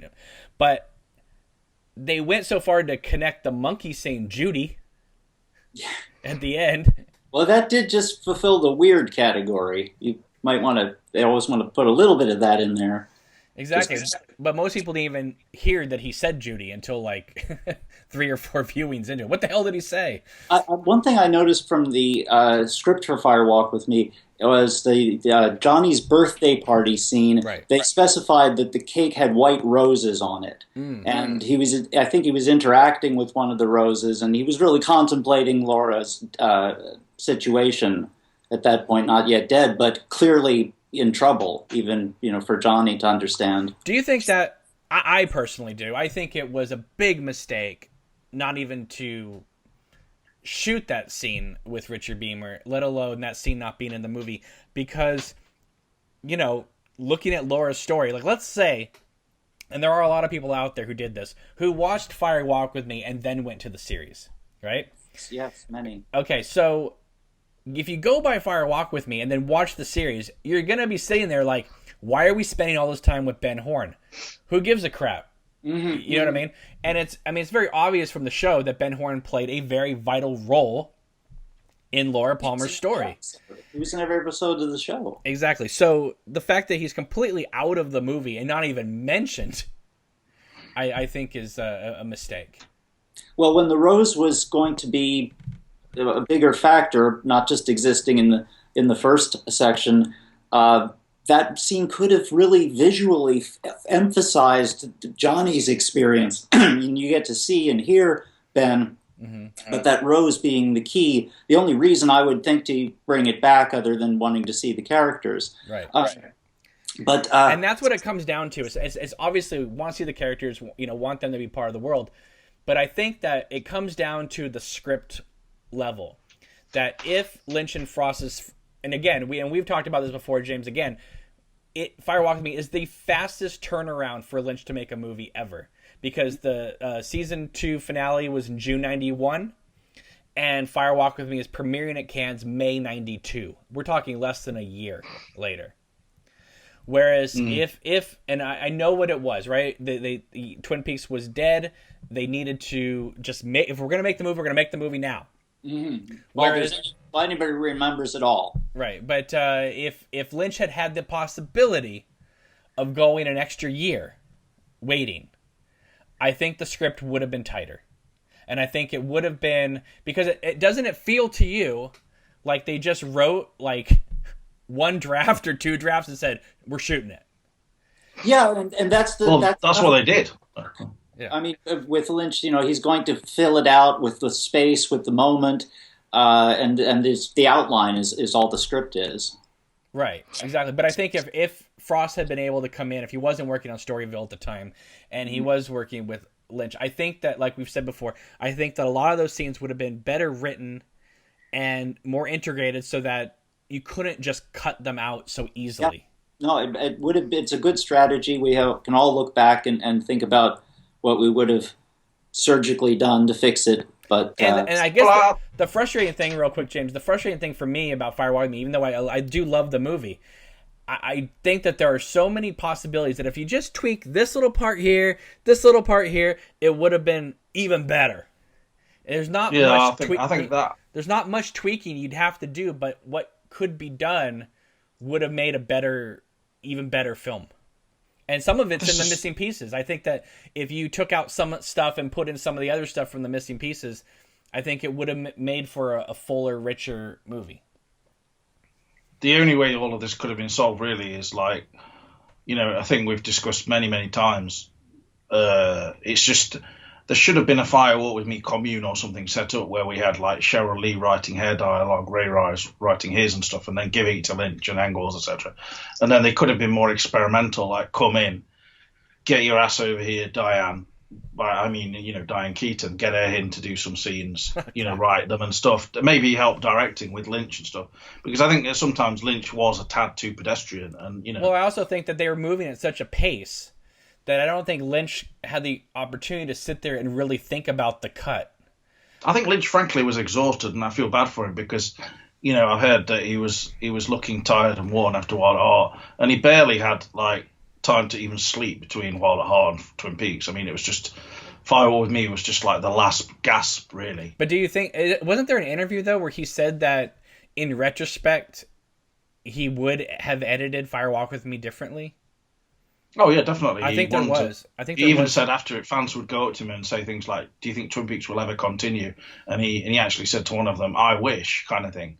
But then he would end up saying, after that, years after that, it's as dead as a doornail, Right, and there was that talk that came out that Fire Walk with Me was to be one of a trilogy.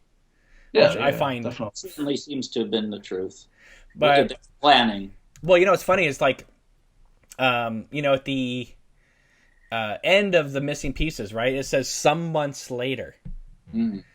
In reality, it would have been like 1 month later, not some months later. Just about a month and a day or two. But what I find interesting, of course, and they weren't thinking about this back then in 1992, but that whole section, right, where it has, you see the Glastonbury Grove, and then we see Annie, and then the Cooper thing at the end, and then with him going, "I'm still brushing my teeth," and all that stuff. It's about 4 minutes long, that section.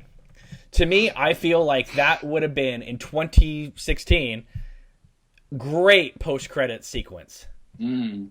I don't think it fits at all into the movie as it's edited now. Post-credits, all the way after. Yeah, that's what I mean. I got you, because I wouldn't want to disrupt. No, so you have the Requiem music playing, Laura's face. It goes to black, and then all of a sudden it fades up to some months later. People would have been screaming. Yeah, but then after that, the shot of Andy a year later looking at the map still. That would have been the ultimate ending. But after that, another shot of Hurley on his bike roaring just down a motorway, and then at the end, if I can take it to Rose for a moment, what I've noticed recently with the quality of the print of Fire Walk with Me is that the Palmer house is basically painted on every surface with flowers. Mm-hmm. The wallpaper, the patterns, the sheets, the pictures. You just look around, and it's as if she has tried to perfume the stench out of her house. Right. I think that it's not a set in Fire Walk with Me. Most of it is the house in Everett, but they built a set certainly for Laura's room, but also for the Palmer's, the bedroom. But so I don't know about downstairs, but I mean, like when you see her in the bathroom and she's crying and stuff, that downstairs bathroom. I mean, that's very floral, isn't it? But it's just this kind of American tendency for everything to look very, like that kind of flowers in the attic look, sort of hiding the perversion below, sort of thing. But do we have a real reason, besides maybe just logistics, of why they chose that house in Everett as opposed to the house they use in the series? No, I have no idea why. It's so bizarre. It's that menacing hill which ends up being used when the characters are traveling down or up the stairs and giving so much emotion, so much character that you were pointing out. They gave more opportunity for Lynch to do those big zooms from the 70s as well. Yeah, but also you have Laura talking to James and Leland looking down on her, and then even at the ending in the missing pieces when she's looking at her dad coming up the stairs, he's almost still looking down on her, even though he's below her. But Everett is a completely different place to where it is in. I think the other one is in like North Bend or somewhere else, and it's more of a kind of a slightly more bucolic area. Whereas in Everett, where it's like you step out of that front door and it's like everybody's like on drugs, and there's people just injected on your front porch and stuff. It is really bad in Everett. Apparently, it's like literally being in like Night of the Living Dead or something. Apparently, I mean Lynch made it look pretty good in Fire Walk with Me, but no one would want to live in that area, and you can just pick up that vibe just watching it. Those scenes where James pulls up, it's not only just the wonder of seeing Hurley pull up and that beep beep, and you just imagine kind of somebody shouting "fuck off," when he's beeping. Well, what do we think of? I mean, James, we've talked about this before, but I'm really interested in hearing Christian's POV on this. You saw the shots, right, taken during the new series of outside the Palmer house. I think I heard about that one. I'd seen Cooper on the porch of some house in the desert, possibly. Well, there's that. No. I'm talking about spoilers.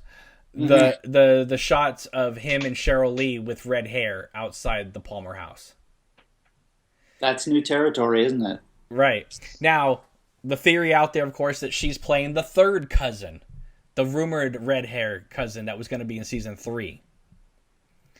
I can imagine that it was just staged to mess with us, because it really does mess with us pretty well. And that's what James and I had always said, because people were like going, spoilers! How dare you post about it? I'm like, if it was so important, if it was absolutely so crucial to this new series, I don't think Lynch and Frost would have shot this in front of everybody. Yeah, they know better. I mean, some shows might not, but they certainly do. But people were accusing the page of sharing it because saying, how do you know this isn't the last shot of the series of Cooper bringing Laura home? And I'm like, no, they're not going to shoot the finale of Twin Peaks in front of the entire street while people are periscoping this. I believe you. If it is a scene in the movie, fantastic, or the series. If it's not, it's brilliant strategy on their point to just fuck with everybody. Yeah.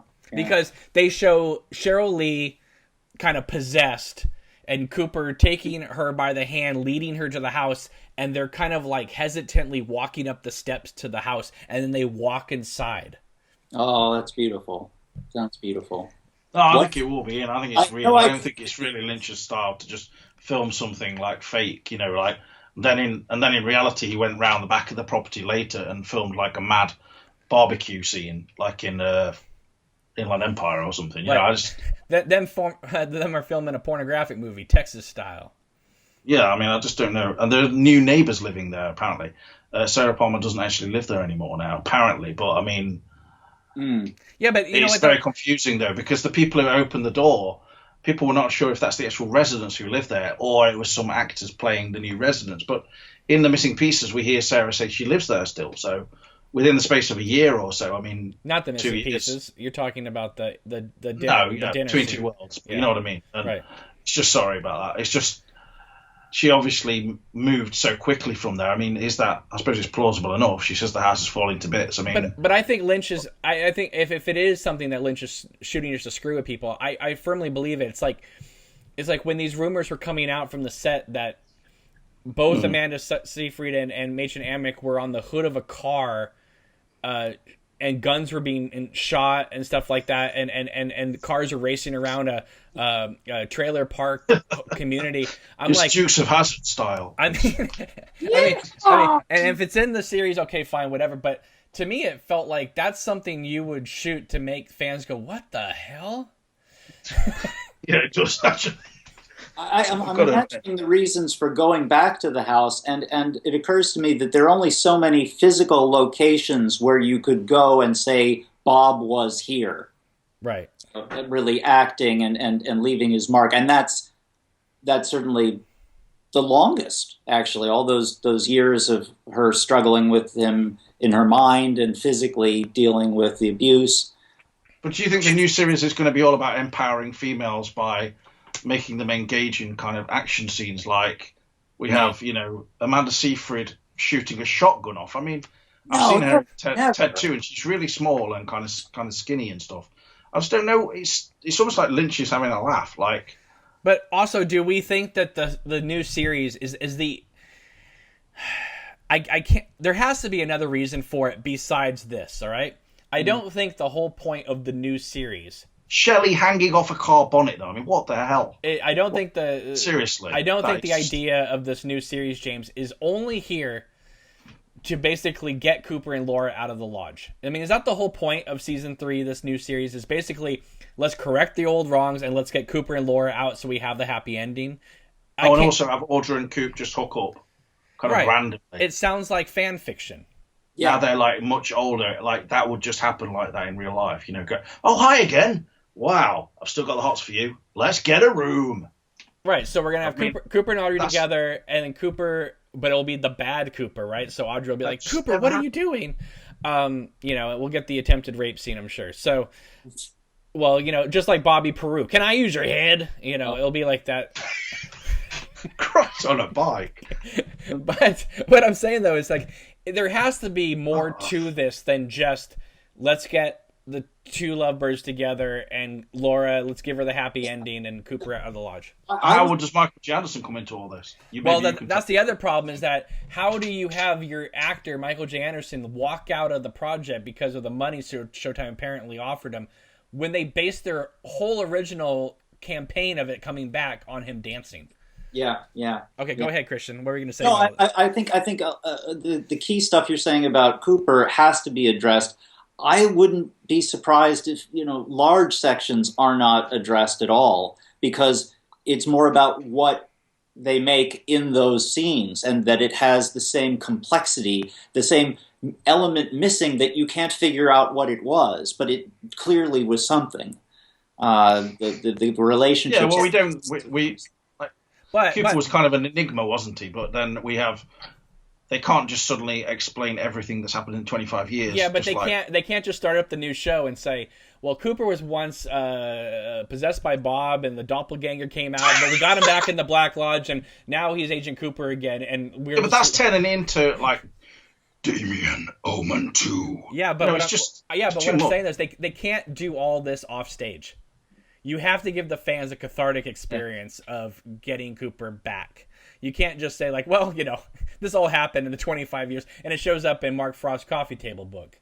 Well, he's definitely going to be priming us with that information, and then they're also going to have shot the new series a new season so that people can just come in on it without a book or even really the original series.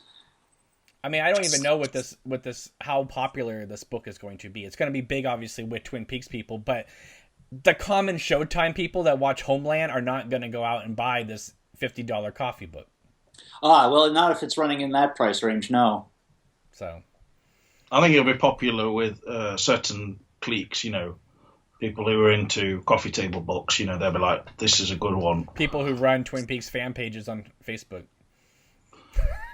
People who take their Apple Macs into prestige coffee shops selling artisan coffee and then write amazing novels about, their life as a 25-year-old with a massive beard or, this kind of thing. Not that this is not making fun of you, Christian. I know you're 24, so, But Christian, do you, okay, obviously big fan of Twin Peaks, right? Were you, before this got announced, yeah, were you wanting it to come back in some way so you had a bit of a resolution, or did you, like many of us, just be like, well, if it happens, it happens, but we got what we got?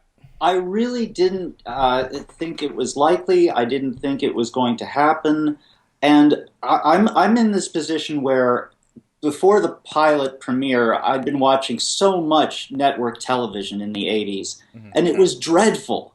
Yeah. And so when Twin Peaks came on, every shot, every line was basically impossible, outside of the range of what was obviously permitted and enforced on all the other TV shows. Oh, come on. There were some very, very good shows. The Wonder Years, The Cosby Show, Different Strokes. No, but they went up against Cheers. Comedies, I mean, you can compare them if you like, but I honestly was burned out on sitcoms by that point.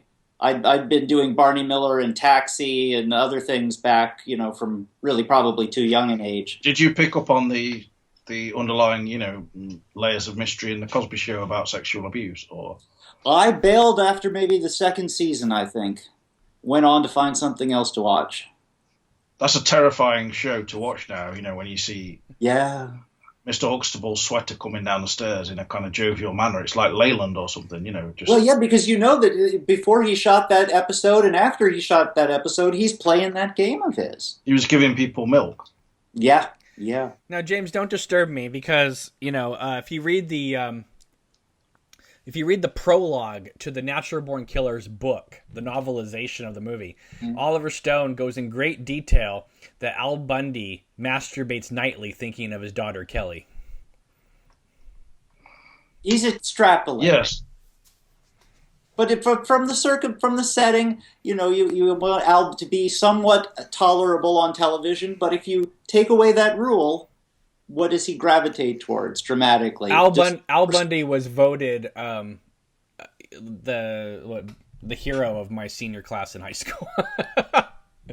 That says something about family life, I have to say. Yeah, well, 4 touchdowns in one game is pretty hard to beat. So, but yeah, wasn't he supposed to be basically kind of annoying, really, like a,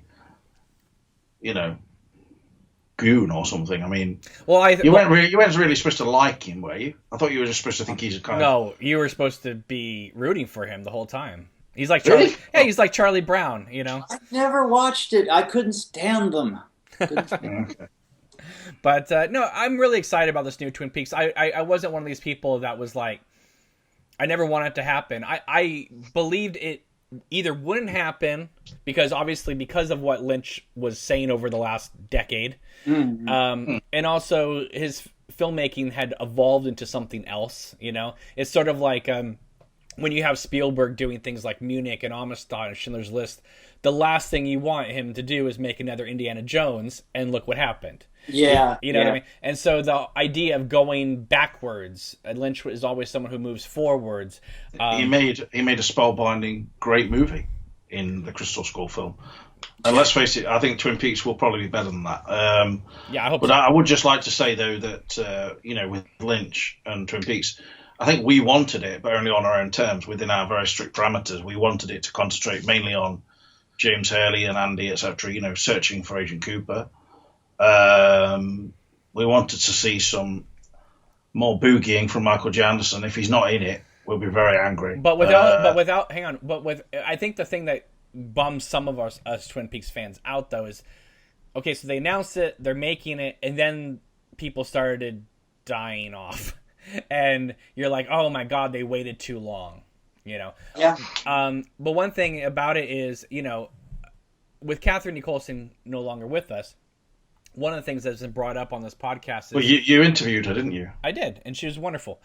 But one of the things that this podcast has brought up is there a possibility, because of Charlotte Stewart going back so far with Lynch and Eraserhead, is there a possibility that maybe Charlotte Stewart would be carrying the log? And I think you brought that up to me. Yeah, it was just a flash I had in that tender moment where they were asked, the panel was asked, what other role would they wish they could have played in Twin Peaks? Right. And nobody had anything to say except for Charlotte. Right. And then the log is, Catherine passes the log to her, and it was just a beautiful moment, which came to have a completely different significance for the viewer, you know, a few weeks later. Really just a month or two.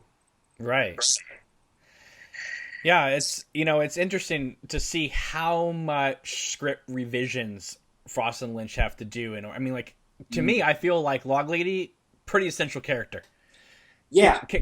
Not just the fact that, you know, obviously she's a staple and she did the, you know, they did the whole Bravo introductions with her and stuff like that. But the fact that she's the one that comes in at the end and says, this oil is an opening to a gateway. Right? Really, she's the only one who knows about the forest, really. She's got the tattoos with Major Briggs, right? And now both of those actors aren't here anymore. So, and to me, again, those seem like essential characters in order to help get Cooper out of the lodge. Well, he's not going to find his own way out. Right. But I do think that with the help of Betty Briggs, I mean, I bonded with Betty Briggs, Charlotte Stewart, at the 2013 UK Twin Peaks Festival, and she saw my Missing Cooper T-shirt I was wearing over my shirt, and I had kind of a very bad flu, etc. But I said to her, "Hi, you know, can I take a photo with you, Dick and Shelley?" And anyway, you know, she saw the Cooper T-shirt missing, and she said, "Oh, he's missing," like this. And I just know after that she got her cell phone, which is probably one of those ones like in Lost Highway, picked it up, unfolded it out, and went, "Lynch, we've got to get this Missing Cooper poster in the new Twin Peaks." You know, they were getting their ideas from Bring Back Twin Peaks. I mean, the show wouldn't even be back if it wasn't Bring Back Twin Peaks, basically, you know. but Christian, what do you think of the kind of controversial statement that I made a few weeks ago, and then made a video about the reasons why David Lynch quit Twin Peaks, the new series, and then came back to it? Are you somebody who goes, that's horseshit, that's completely improbable? Or do you think, you know, there is a real possibility that Lynch, you know, it had nothing to do with money, but it had to do with standing up for his cast? Well, I can see it having to do a bit with both, but I can really see him walking away from a project that was going to just discard these characters, these actors. We love the actors. Right. And it would be a much more violent thing to do to Twin Peaks fans than a lot of other shows and series. You know, as long as they're trying to go in the same vein, that's fine. But we want to see these human beings, and that's what I thought was going to happen with if Twin Peaks ever came back. I never thought that Lynch and Frost would come back and do it. What I always thought was it was going to be like the new, like what they did with the new 90210 or Dallas, which was bring them on as executive producers, a name only, so they get their check, and we'll just have ABC reboot it. You know, they could easily see that happening. So, and if you go back and watch the podcast long enough, you'll see that I'm always joking about the 90210 reboot idea of Babes Under the Falls and that type of thing. But so when I heard when I saw the trailer for the Missing Pieces, I was at work and I turned it on and I was like, oh my God. Like, I guess I was thinking it was going to be more like the Blue Velvet deleted scenes or the Wild at Heart deleted scenes, just kind of like rough and work print. Like, and this thing was like remastered and beautiful. I mean, and it's such a good trailer that they put it on the Blu-ray set. I really think the Blu-ray set and Netflix are more responsible than I don't know, any of the factors, a lot of the factors we talk about, because Well, obviously, were drawn in. Bring Back Twin Peaks was the first, though, but the first factor. The Blu-ray was minor in comparison, but it definitely made an impact with the hipster crowd. Remember, Netflix, some people watched bits of episodes, but then gave up. I mean, over here we had the group that got together to make sure we actually got to see the last episodes, had to rally and send in lots of letters. Yeah. And I think the only time I really remember that happening before was for the third season of Star Trek, and that worked out relatively. Well, for those of you who don't know or don't remember, the episode in which Josie died and her face shows up in the doorknob, and with that memorable shot of Cooper fly fishing that kind of comes out of nowhere. Yeah, but Michael Jansen was amazing in that episode, dancing on the bed. Well, so was Frank Silva with his stunning line reading of Coop, "What happened to Josie?" I don't know why he wasn't awarded an Emmy for that particular scene that year, to be honest. But anyway, for those of you who don't know and don't remember, that was it. That was the end of Twin Peaks. Now, they had shot the last... That would have been a great note to end it on, to be honest. They had shot the last 6 episodes, but ABC was not going to air them, and it was off for, I believe, I'm going to say 5 weeks. ABC were like, it's not going to get any better than this. Then what happened was they played 4 episodes, and then it was off for another 2 weeks. And then when it came back, the last 2 episodes were put together as a Sunday night movie of the week. It wasn't played as 2 separate episodes. It was one 2-hour finale. I'll put the link to my timeline of all of this. I used an online source to put these dates together. And But do you remember the dark days between Josie dead and the last 6 episodes airing? I mean, because this is, again, before DVD, before anything, so we never even knew we were going to see them. At the end of the first season, I didn't expect there to be any more, and I was surprised that it was renewed. When I never ever expected it to survive the second season, and that was before it was put at Saturday at 10 o'clock, mind you, which has killed absolutely everything in the last 10 years that was put in that slot on any of the 3 networks, except for Fantasy Island and Hunter. And nothing else was renewed. And then ABC did that again to Lynch with On the Air, stuck at Saturday night? Or was I'm sure, but they only showed, 4 or 5 maybe? No, 3. 3. Out of the what, 8 that was made? And I'd been familiar with a lot of shows that had gotten canceled that way, and I'd gone through my little grieving process, and I was so familiar with it. And so anytime there was more Twin Peaks, I was like, well, this is equally strange and improbable, and I'm loving it. I wish back then Frost and Lynch had been like Carlton Cuse and Damon Lindelof and said, give us 6 seasons to wrap this up.